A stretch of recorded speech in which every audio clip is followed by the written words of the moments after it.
అమ్మ ఇప్పుడు రామారావు గారు అంటే పాకిస్తాన్ వాళ్ళకి దొరికిపోయినప్పుడు యాక్చువల్గా మీరు ప్రెగ్నెంట్ అని విన్నాను. అంటే యాక్చువల్గా అంటే మామూలుగా అంటే ఒక బిడ్డకి జన్మనివ్వడం అనేది చాలా అంటే ఒక స్త్రీకి మాత్రమే సాధ్యం. అంటే చాలా జాగ్రత్తగా ఉండాలంటారు. అలాంటి టైంలో ఇలాంటి ఇన్సిడెంట్ మీకు తెలిసింది, ఎలా తట్టుకున్నారు, ఎలా ఓవర్కమ్ అయ్యారు? అదే నాకే తెలుసు ఆ బాధ ఏంటో. నేను అనుభవించాను ఆ బాధ. ఇతల ప్రెగ్నెన్సీ, ఇతల భర్త దొరికిపోవడం, ఇతల బేబీకి ఏమైపోతుందని అదో టెన్షన్. అప్పటికే కొంచెం నాకు హెల్త్ ప్రాబ్లం గంట వచ్చేసిదే.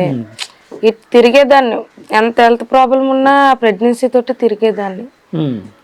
ప్రతి అక్కడే పొలిటికల్ మీటింగ్ అయినా వెళ్ళిపోయేదాన్ని. అంటే అది అర్జీ పెట్టడం కోసం, అంటే వీళ్ళని రిలీజ్ చేయడానికి అర్జీ పెట్టడానికి వెళ్ళిపోయేదాన్ని. అందరితో కలిసి వెళ్ళిపోయేదాన్ని. వెళ్ళిపోయి ముందునే ఉండేదాన్ని. ఏమో ఎవరైనా చూసి నాకు జాలి పడతారేమో, ఇంకా బేగు ఇడిపించడానికి ట్రై చేస్తారేమో అని ఒక ఫీలింగ్ అనేది ఉండేది. అంటే ఒక సింపతి చూపిస్తారేమో అనే ఆలోచనతో వెళ్ళేదాన్ని. కాదు, అంటే ఒక బలమైన ఇదైతే ఉండేది కదండి, అంటే ఒక నమ్మకం అయితే ఉండేది, ఆయన తిరిగి వస్తారని నమ్మకం అయితే ఉండేదా? నమ్మకం అయితే ఉంది. ఎప్పుడు నమ్మకం కుదిరిందంటే మాకు వచ్చేస్తారని వీళ్ళు లెటర్ రాశారు. అది మా అన్నయ్య రైటింగ్ అదనమాట. అతను ఫస్ట్ మా అన్నయ్య రాసిన లెటర్ అయితే వచ్చింది ఫస్ట్. అది చూసిన తర్వాత అప్పుడు నాకు హ్యాపీ అనిపించింది. నేను ఇంకా హాయిగా డెలివరీ అవుతాను, ఎందుకంటే వాళ్ళు బాగానే ఉన్నారు, లెటర్ కూడా వచ్చిందంటే వాళ్ళు సేఫ్ అన్నారు అని అప్పుడు మాకు ఉన్నారు, హ్యాపీ అనిపించింది. అప్పుడు నమ్మకం కుదిరిన తర్వాత అప్పుడు మేము పోరాటం చేసాం. సో డెలివరీ అయిన తర్వాత మహాలక్ష్మి పుట్టింది కదా? మహాలక్ష్మి పాప పుట్టింది. సో ఆ పాప అంటే వాళ్ళ నాన్నకి ఎప్పుడు చూపిస్తాను ఇట్లాగని ఏమైనా ఫీలింగ్ ఉండేదా మీకు? ఉండేదంటే ఆ పాప పట్టుకొని ధర్నాలు చేయడం కానీ ఇలాగ చేశాను కదా. పాప ఫోటో ఆ పేపర్ లో పడిన ఫోటో కట్ చేసి పెట్టడం గాని, లెటర్ పంపించడం గాని అందులో చూసారు పాపకి. సో ఆ నమ్మకంతో అలా ఉండేదాన్ని. ఈయన రిలీజ్ అయినప్పటికి పాప పుట్టేసింది కదమ్మా? ఎంతమ్మా ఏజ్ అప్పుడు? ఎంత? 11 months. 11 months పూర్తయింది. సో 11 months బేబీని ఆయనకి చూపిస్తే ఏమన్నారు మీరు? పాపకు చూపించాను, తను తీసుకొని ముద్దు పెట్టుకున్నారు, కబులించుకున్నారు పాపకి. అందరం కూడా ఏడ్చాం. అదే ఎమోషనల్, అంటే అది మాటల్లో చెప్పలేని ఒక ఫీలింగ్ అది. అదే అదే కాదన్నా. సరే, ఇలాంటి దుర్ఘటన జరిగింది, ఇలాంటి మీ జీవితంలో అంటే మర్చిపోలేని ఒక బాధాకరమైన సంఘటనలు ఇవి. అంటే 14 నెలలు నరకం అనిపించారు. నాకు తెలిసి లిటరల్ గా నరకం అనిపించుంటారు. ఒకవైపు ఆయన, ఒకవైపు ఇక్కడ మీరు, మీ కుటుంబ సభ్యులందరూ.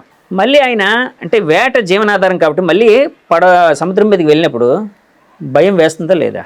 వేస్తుంది. భయం ఎందుకు ఏదో చెప్తున్నాం కదా, జీవన ఉపాధి మాది, అదే వృత్తి. ఆ వృత్తి తప్ప మాకు ఇంకేం తెలీదు.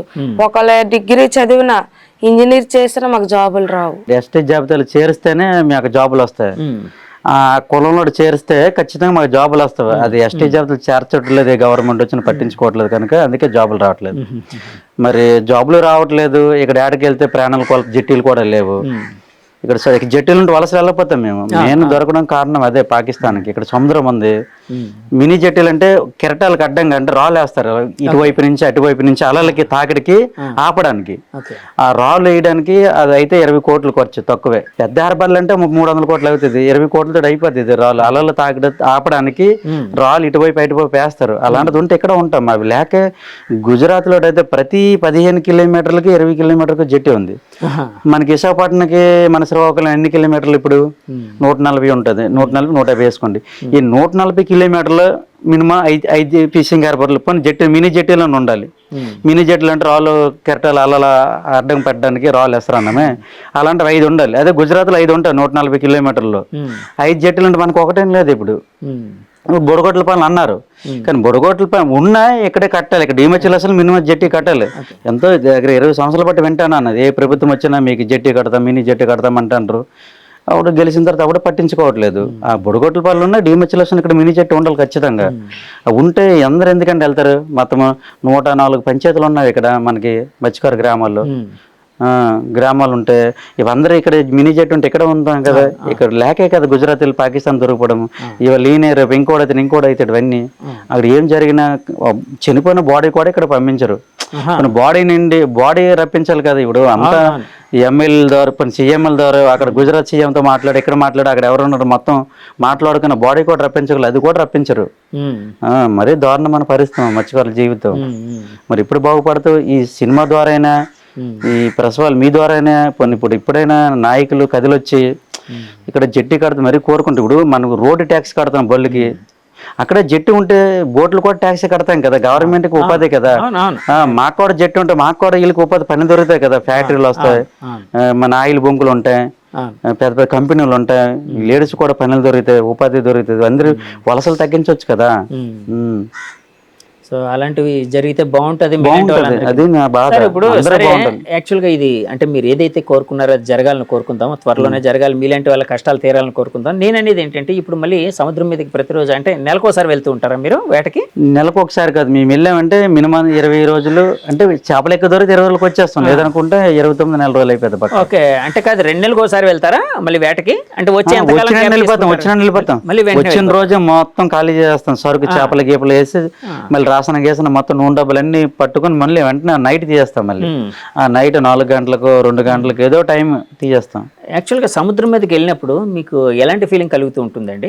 ఫీలింగ్స్ అంటే అది వృత్తి, మా బాధ్యత, అది తప్పదు. మరి మీకేడు చెప్పాను, మరి ఎంత చదువుకున్నాడైనా ఏదో పనికి వెళ్ళిపోవాలి, జాబ్ చెప్పాను కదా. అది అంటే కాదు, ఈ సంఘటన జరిగిన తర్వాత మళ్ళీ మీరు రొటీన్ జీవితంలో అయితే పడ్డారు కదా, మళ్ళీ వెళ్తూ ఉన్నారు కదా. వెళ్ళాలి మరి, చెప్పాను కదా, మత్స్యకారులు రెక్కడదు, కష్టపడకపోతే ఎలాగండి, కష్టపడాలి తప్పదు. మరి అలాంటి సమయంలో మళ్ళీ ఏమైనా అంటే ఆ సంఘటనలు ఏమైనా జరగలేదు, గుర్తుకు వచ్చి, ఎందుకంటే గుర్తుకు వస్తాయి వీళ్ళు ఇవన్నీ జరగకూడదు అనుకుంటారు.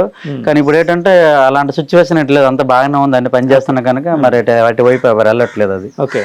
సరే, ఇప్పుడు సినిమా చూసిన తర్వాత నాగ చైతన్య గారితో కానీ లేకపోతే డైరెక్టర్ గారితో కానీ ఎవరితో కానీ మాట్లాడారా మీరు?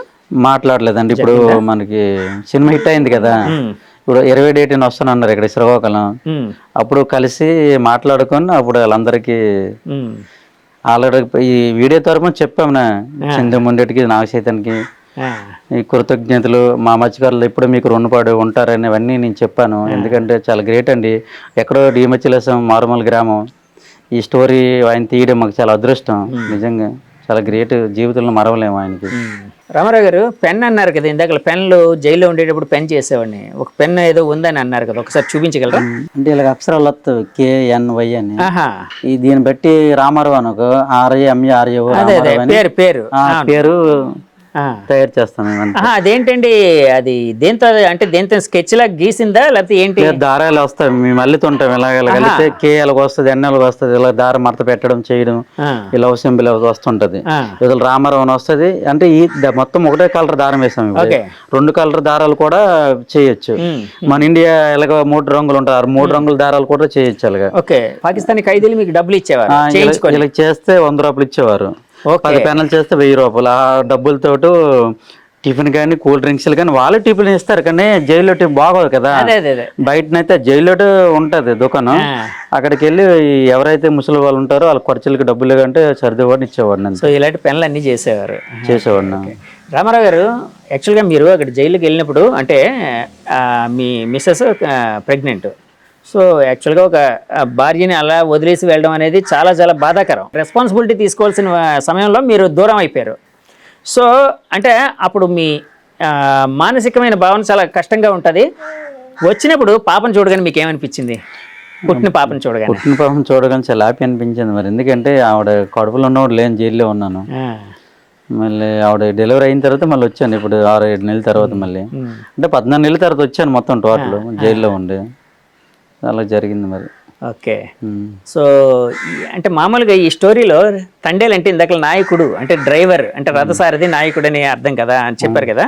సో ఈ స్టోరీలో తండేలు ఎవరు? తండేలు మరి నేనే కదా, మెయిన్ తండేలు నేనే కనుక, నేనే వాళ్ళందరూ తీసుకెళ్ళాను కనుక తండేలు నేనే.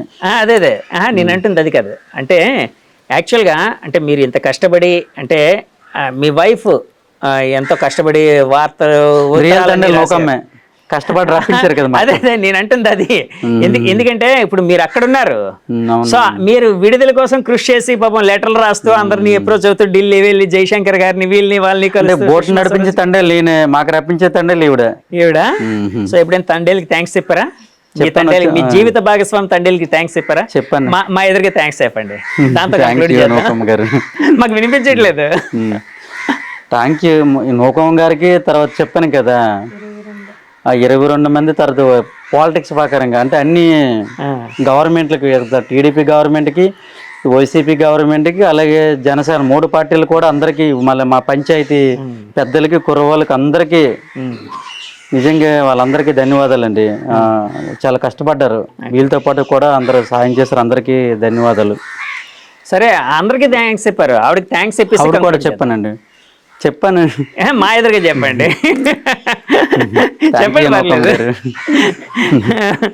అమ్మా, యాక్చువల్గా ఇప్పుడు అంటే కొన్ని బాధాకరమైన సంఘటనలు కూడా తర్వాత కొంత మనకి ఎంతో ఒక విధంగా ఎంతో కొంత జీవితానికి హెల్ప్ అవుతాయి, మంచి చేస్తాయి అంటారు. అంటే ఒక బాధాకరమైన సంఘటన అంటే ఒక బ్యాడ్ ఫేస్ నడిచింది, ఇప్పుడు గుడ్ ఫేస్ నడుస్తుంది. అంటే మీ ఆయన కదా సినిమాగా వచ్చింది. సో ఇలాంటి అంటే ఆయన పేరు ఇప్పుడు అందరికీ తెలుసు, తండేలు రామారావు అంటున్నారు. ఇందాక మేము వచ్చినప్పుడు కూడా ఆయన ఎక్కడున్నారు, తండేలు రామారావు ఎక్కడున్నారంటే చెప్పారు చాలామంది. సో మీ జీవితంలో ఇలాంటి ఆనందకరమైన క్షణాలు ఎప్పుడూ ఉండాలని మనస్ఫూర్తి కోరుకుంటున్నానమ్మా. ఈ సమయం మాకు ఇచ్చినందుకు థ్యాంక్ యూ వెరీ మచ్. నమస్తే అమ్మా. వ్యూవర్స్ చూసారు కదండి, తండేలు రామారావు గారి అంటే జీవితం ఎలా ఉంటుంది ఏంటి తెలుసుకునే ప్రయత్నం అయితే మనం చేసాం. ఆయన ఊరు కూడా అంటే యాక్చువల్గా కంప్లీట్గా ఆయన ఊరిని చూపించే కార్యక్రమం ఇప్పటివరకు ఎవరు చేయలేదు. సో ఈ ప్రోగ్రాం మనం మాత్రమే చేసాం. సో ఆయన ఊరిని చూపించాం, సముద్రాన్ని చూపించాం, తర్వాత వాళ్ళ ఇంటిని చూపించాం. అట్లాగే ఆయన జీవితంలో జరిగిన ఆ బాధాకరమైన సంఘటన, దాని బ్యాక్ అండ్ స్టోరీని అంతా చూపించాం. అలాగే వాళ్ళ మిస్సెస్ గారు అంటే ఆయన జీవితంలో తండేలని పిలుచుకునే ఆయన భాగస్వామి ఎవరైతే నూకమ్మ గారు ఉన్నారో ఆవిడతో కూడా చాలాసేపు మాట్లాడించాం. ఈ ఇంటర్వ్యూ మీకు నచ్చితే మా ఛానల్ లైక్ చేయండి, కామెంట్ చేయండి, షేర్ చేయండి, సబ్స్క్రైబ్ చేయండి. Thank you very much. Signing off me Jagadish. By by.